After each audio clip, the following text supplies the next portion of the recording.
Mga kapatid, hanap niyo rin ba ang pampalamig ngayong tag-init? Aba, sakto! Dahil may sinubukan po ako kasama sina Tito Mondi, Tito Alvin at Doc Richard. Pero hindi po ito ordinaryo Ice Bath Challenge ito. Ang tanong, sino ang tatagal sa sobrang lamig? Eto, panurin natin sa For the Guys.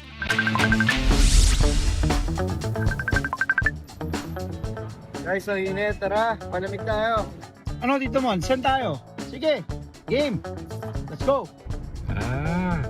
Sige, tara. Malamig tayo. May alam ako.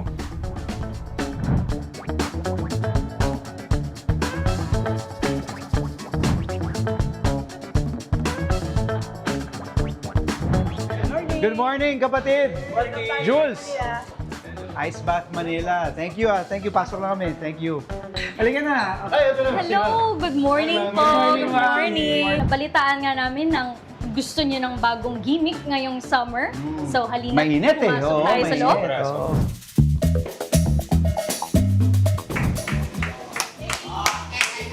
So, dito na po tayo sa facility namin, sa BGC. Ang una po natin gagawin ay mag-infrared sauna po tayo. Then right after doing infrared sauna, we will do contrast therapy naman. Ang contrast therapy ay ang paggagawa ng isang procedure where you go from hot to cold. So, ginagamit ito ng mga athletes or ng mga tao na gustong mag-detox, gustong magpapawis.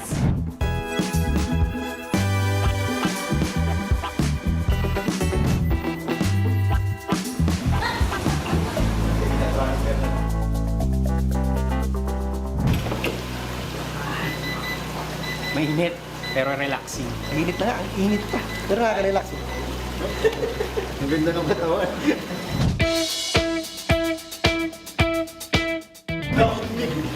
Tapos ang init. Ang init. Tapos yung luya. Yung luya sa tinola. Ang benefit naman nun is for blood circulation, muscle recovery, muscle relaxation. Mag-a-ice bath kayo or mag-contrast therapy right after 4 to 6 hours. Yun yung pakiramdam ng bulalo. Ano, di ba? Mainit siya. Pero ito, habang tumatagal, Relax ka. ang init pa rin. Ang init pa rin sa likod.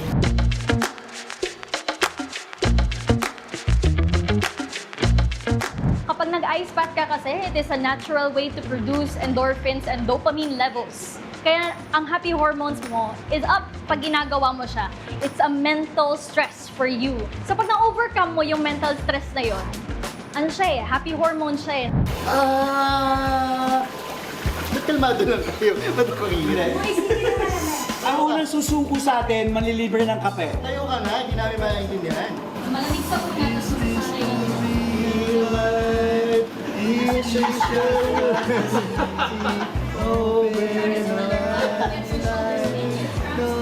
Makasan yun? Ba't kailangan ako puso? Ay, huwag kang umawag, malamig! I can show you the world. Mas malamig kaya. Mondi, pag tumayo ka ngayon, lilibre kita ng Botox.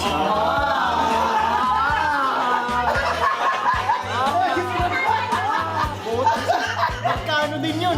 10 minuto na kami dito ngayon dahil ayaw may manlibre.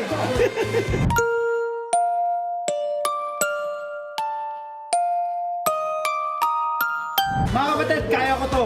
Kahit hanggang una sa lahat, Frontline Pilipinas, Frontline Tonight. Kahit hanggang Frontline Pilipinas Weekend.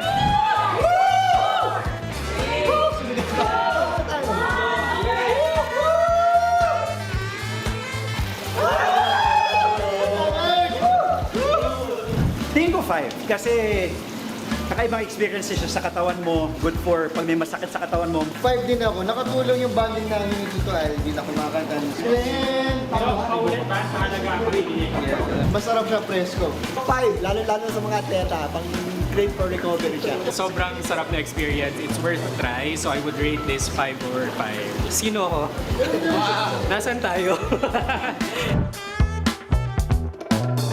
Mga kapatid, Andre Felix po, manatiling may alam pagdating sa mga mahalagang balita sa loob at labas ng bansa. Mag-follow at mag-subscribe na po sa social media pages ng News 5.